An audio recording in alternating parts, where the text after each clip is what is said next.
আমাদের প্রোটোকল হচ্ছে জনগণ। এই যে এত বন্ধু বান্ধব, এত ধরনের মানুষ এই জায়গাটাতে, তাদের সঙ্গে যে গল্প করার যে মজা, সেই মজাটা এই ঢাকা বিশ্ববিদ্যালয়ে আমাকে সব থেকে পূর্ণাঙ্গভাবে দিতে পেরেছে।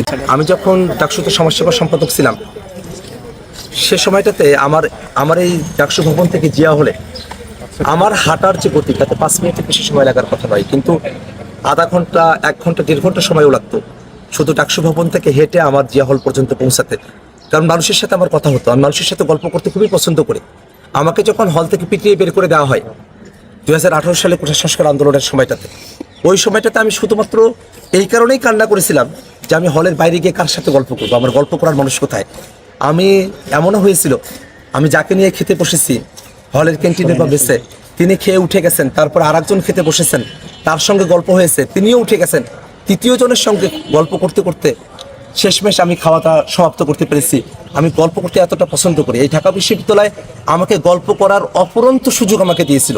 কারণ এই ঢাকা বিশ্ববিদ্যালয়ে একেবারে গোটা বাংলাদেশের সকল প্রান্তের মানুষেরা আছেন, সকল চিন্তার মানুষেরা আছেন, আস্তিক নাস্তিক, ডানপন্থী বামপন্থী, যারা ক্যারিয়ারকে উন্নত করতে চায়, সকল ধরনের মানুষের যে একটা সম্মিলন এখানে, হিন্দু বৌদ্ধ খ্রিস্টান সাঁওতাল মারমা চাকমা, এই যে এত বন্ধু বান্ধব, এত ধরনের মানুষ এই জায়গাটাতে, তাদের সঙ্গে যে গল্প করার যে মজা, সেই মজাটা এই ঢাকা বিশ্ববিদ্যালয়ে আমাকে সব থেকে পূর্ণাঙ্গভাবে দিতে পেরেছিল। আমি সেই জন্য ঢাকা বিশ্ববিদ্যালয়ের কাছে আমার কৃতজ্ঞতা। এবং বস্তুত আমাদের প্রোটোকল হচ্ছে জনগণ। আমাদের প্রোটোকল আসলে আমরা জানি যে আমাদের যে নিরাপত্তার কথা বলা হয়, আমরা নিরাপত্তা ঝুঁকিতে সবসময়ই থাকি। এই নিরাপত্তা ঝুঁকির মধ্য দিয়েই আমরা এত বড় হয়েছি। অতএব নিরাপত্তা ঝুঁকিকে আমরা এটাকে কোনোভাবেই আমাদের কাজকে পিছিয়ে রাখার একটা অজুহাত হিসেবে আমরা দেখি না। আমরা কখনোই থেমে থাকবার পাত্র নই।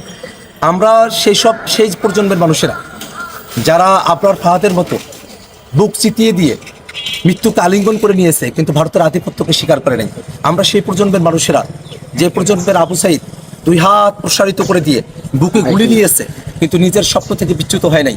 আমরা সেই প্রজন্মের মানুষেরা যারা নতুন একটা বাংলাদেশের স্বপ্নের জন্য হাতে কোনো অস্ত্র ছিল না, কিন্তু রাজপথে নেমেছিল সেই প্রজন্ম, যাদের হাতে অস্ত্র নাই, বিপরীতে অস্ত্র গুলির সম্মুখে খালি বুক নিয়ে দাঁড়িয়ে যাওয়া প্রজন্মের মানুষ আমরা। অতএব আমরা আসলে প্রোটোকল, হ্যাঁ, এটা হয়তো কিছু কিছু সময় সেটা প্রয়োজন হতে পারে বিশেষ বিশেষ সরকারি প্রোগ্রামগুলোতে, কিন্তু আমরা যখন জনগণের সঙ্গে আমরা মিশবো, জনগণের সঙ্গে মেশার সময়টাতে আমাদের কোনো প্রোটোকল নাই। জনগণই তখন আমাদের প্রোটোকল, জনগণই আমাদের নিয়োগকর্তা, জনগণই আমাদের সমস্ত বিষয়াদির জবাবদিহিতা গ্রহণকারী, জনগণই আমাদের জন্য শেষ আশা ভরসার জায়গা, জনগণই আমাদেরকে সামনের দিকে এগিয়ে নিয়ে যাওয়ার প্রত্যয়, জনগণের কাছে আমাদের সকল ধরনের দায়বদ্ধতা। অতএব সরকারি যখন ব্যাপারগুলো থাকবে, সেই সময়গুলোতে অবশ্যই সরকারি একটা প্রোটোকল আপনাকে মানতেই হবে।